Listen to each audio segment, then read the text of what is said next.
Pangatlo po ay nilayuan siya ng kanyang mga kaibigan. At sinabi po sa kanya ng kanyang asawa, nalayuan mo na yung Diyos na yan, na yung pinaglilingkuran, maging po ang kanyang mga kaibigan. Subalit, sabi ni Job, hubad akong isinilang, hubad din akong mamamatay. Ano po, na sinabi sa kanya, nawala na lahat ng iyong ari-arian. Sumpay mo na yung Diyos, pati ang iyong mga anak. At ngayon naman ay may sakit ka pa na nakakadiri. Pero ano pong ginawa ni Job? Naging tapat po siya sa Diyos. At nagtagumpay po siya after na nagtiis. So, ganyan po ang tunay na mananampalataya. That is the example of faith. Ayan. Yun po ang tunay na mananampalataya. Matapat na naglilingkod sa kalooban ng ating Panginoon. At ang sabi rin po sa unang Pedro chapter 4 verse 1 to 4, ito po ang sinasabi. Yamang si Kristo nagtiis ng hirap noon siya'y nasa buhay na ito. Kayo man ay dapat maging handa magtiis, sapagkat ang nagtitiis na sa hirap ay sa buhay na ito ay tumatalikod sa kasalanan. So yun po ang sinasabi sa unang Pedro. Ang nagtitiis sa hirap ng buhay ay tumatalikod sa kasalanan. So anong klaseng pagtitiis?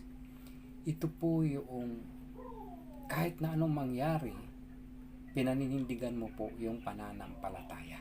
Ito po yung pagtitiis na sinasabi. At kailanman po hindi ka po nagpabaya sa iyong pananampalataya. Lumalakad ka bilang isang mananampalataya. Yun po yung tunay na pagtitiis. At maging po sa John chapter 10 verse 27 ay ganito po ang sinasabi.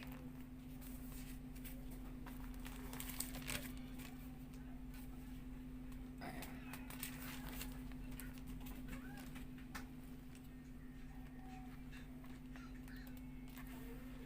Ito po.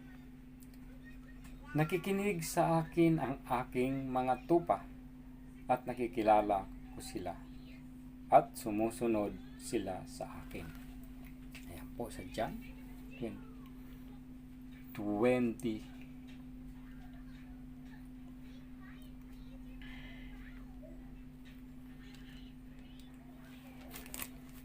John chapter 10 verse 27. So yun po yung tunay na mananampalataya. Sabi niya, nakikinig sa akin ang aking mga tupa at sila nakikilala ko. So kaya po, yun po ang basihan ng pananampalataya. Dapat kilala mo ang Diyos. Tama? Dapat kilala mo po ang Diyos. Kilala mo ang kanyang mga tinig at talaga pong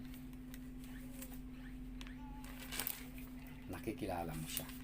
Yun po ang tunay na pananampalataya.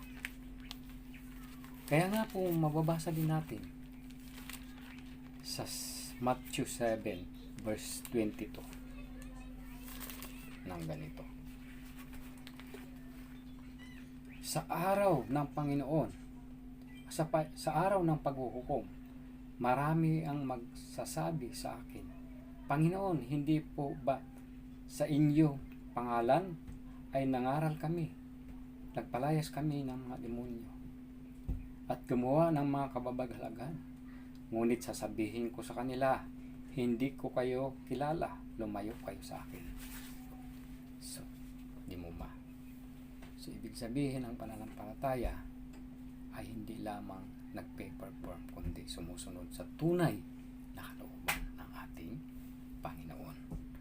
So, kaya mahalaga na malaman natin kung anong stage po ang ating pananampalataya.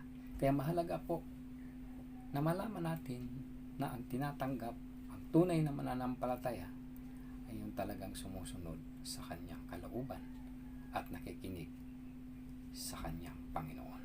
So good morning po sa ating lahat. God bless you po. Happy Sunday.